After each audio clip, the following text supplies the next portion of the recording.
Ce début de tournée, enfin la nouvelle tournée qui a commencé à Chartres, l'ambiance est très particulière. C'est une ambiance.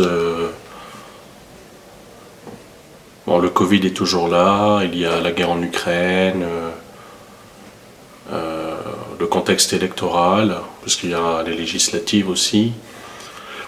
Bon, voilà, j'ai toujours peur à chaque concert que ça soit. Enfin, je ne sais pas, j'ai toujours peur qu'il n'y ait personne.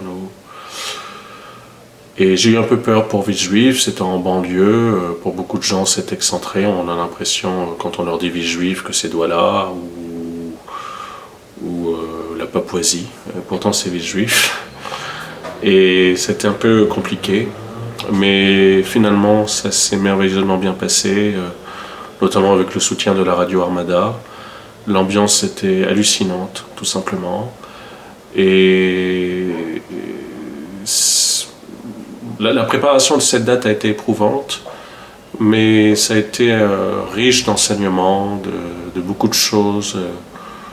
J'ai pu clarifier beaucoup de choses vis-à-vis de moi-même et vis-à-vis de certaines personnes après cette date.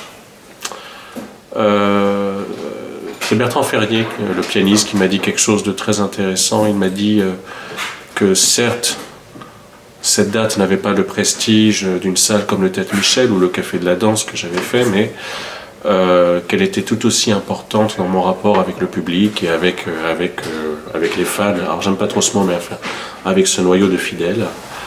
Et je crois qu'il a raison en fait. Le temps qui passe est en train de lui donner raison, je le constate.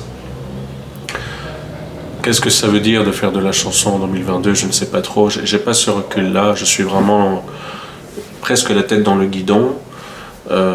Mais j'ai hâte de voir comment vont se passer les autres dates. C'est toujours une aventure en tout cas. Ce qui me maintient vraiment, c'est au-delà du fait de devoir gagner sa vie.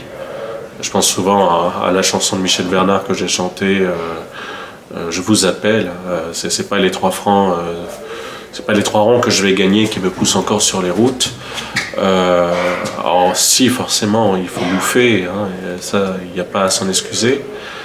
Et je ne suis pas démissionnaire, je veux dire,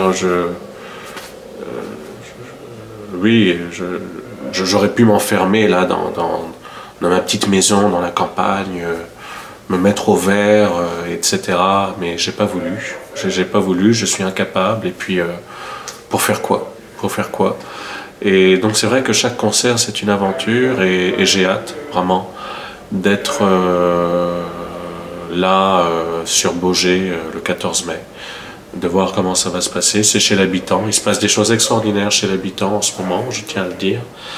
Et donc là c'est chez l'habitant à 15h dans le Maine-et-Loire, en plus qu'un département où j'ai fait mes débuts en 2003, donc il y a énormément de symbolique autour de ça, et j'aime les symboles, je suis très attaché à ça.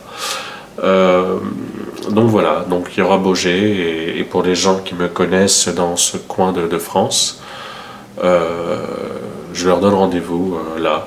C'est intéressant de voir aussi ce qui se passe quand on chante à droite à gauche, parce que pour moi, c'est vrai que la première partie de la tournée c'était plutôt Paris, hein, essentiellement, et puis Clamart sinon, et puis il y a eu Soissons, mais c'était vraiment essentiellement Paris. Et là c'est beaucoup plus vaste, hein, puisque c'est aussi bien Chartres que Montpellier, et là le Maine-et-Loire. Et c'est une façon de voir où j'en suis dans mon rapport avec les gens, avec le public, s'il y a encore des gens qui veulent m'écouter. C'est important, et de voir si j'entre encore en résonance avec les gens, tout simplement. Et les gens qui ont envie d'écouter une certaine chanson et une certaine poésie. Voilà ce que je peux dire.